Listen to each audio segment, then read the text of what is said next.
in anime and within isekai, there is no shortage of reborn as a warrior, reborn as an X, reborn as a Y. So many isekais have the things in spades. There's more of more of more. There's a lot to choose from, and they're all pretty decent. But here comes the Black Summoner. Finally, an anime about one of my favorite classes to explore and play, oftentimes underdone, a summoner archetype within anime, within isekai, within all of these shows. Not only that, but they add some sugar on top, where our main character actually forfeits a lot of his memories, as well as the ability to reshape his face, all for more skill points, all to become even more proficient and to have more skill points to spend within his character. With some of the skills he ends up getting is double skill points every single level, shared XP sharing, and analyst, to name a few. Now, the only reason why he is getting isekai'd is because a foolish god made a mistake and accidentally killed him, asking this god of reincarnation to, of course, reincarnate him.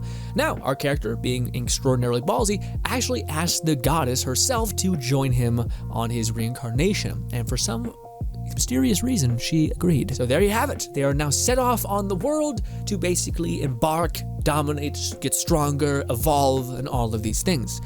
One thing to note that is actually quite interesting about the main character is that he is a certifiable berserker battle junkie extraordinaire.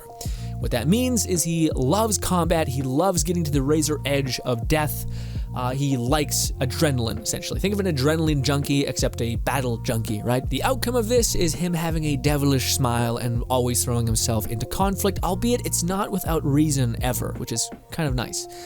Now, I will say, straight up, immediately, this is not a summoner anime, okay? I hate to say it, but it's not. It's basically a reason to validate a team and or a harem, okay?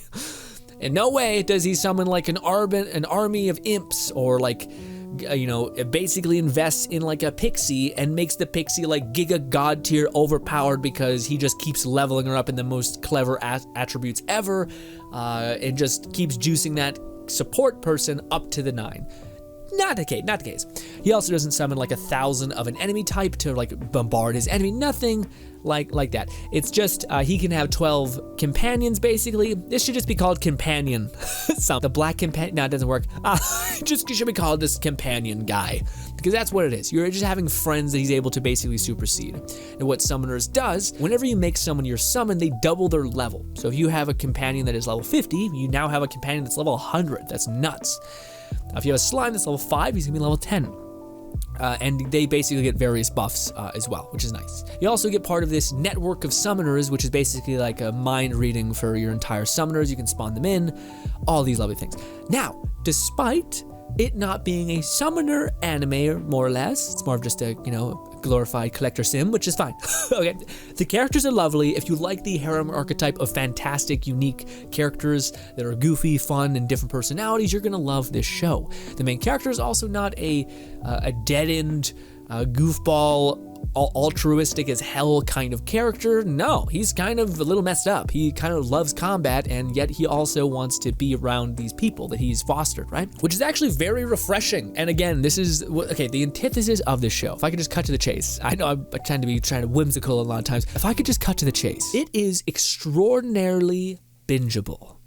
The reason why is because it knows everything about a format that just makes things easy to consume. It doesn't really rock you, it doesn't really make you feel bad, it doesn't make you feel overtly great.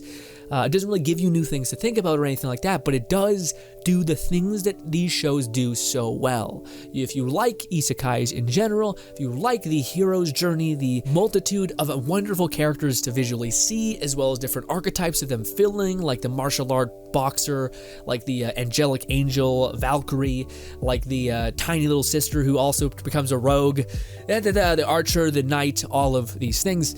It is awesome. And also, again, it plays within that fun dichotomy that Reincarnate as a Slime did, which is this idea of, I can't wait to see who he gets next, because it's just fun to see these new characters interact with one another, and it just is a blast. And ultimately, it's a damn complicated mess a little bit. Okay, let me just come clean for a minute.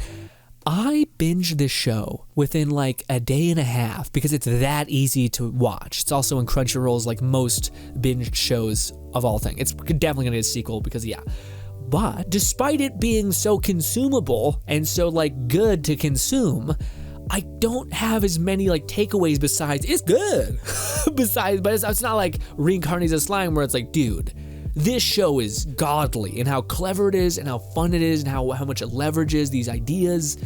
It's not that show doesn't do this somewhat. It's just that I don't know. I don't really find I have that like texture that I'm like, Again, if you were to summon like an army of imps, I'd be in. If you were to weaponize and like they were to slow down and really show that he's like grinding out his specific summons because that's his strength, not necessarily him, but the fostering strength within others. That's what a summoner should arguably do.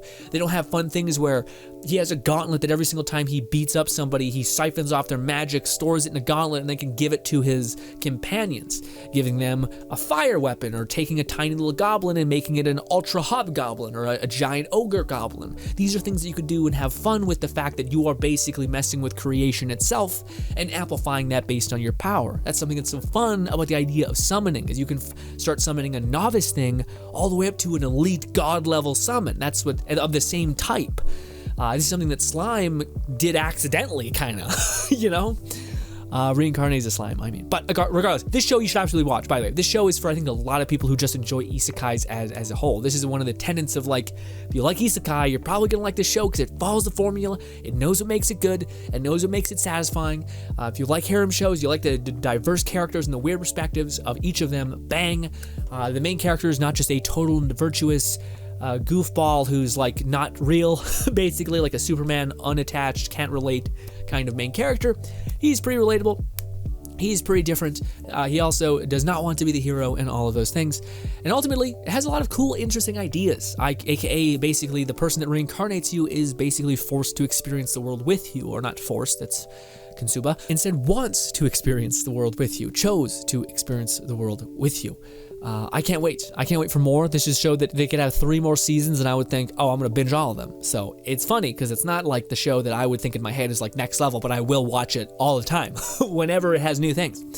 I suggest you watch the show. At the very least, put it in there, slot it in for the in-between anime when you kind of need a break from some of the heavier stuff just to watch something that's clean, concise, and to the point, and checks all the right boxes. Thank you kindly for your time. Hopefully I can see you again, and goodbye, my friends.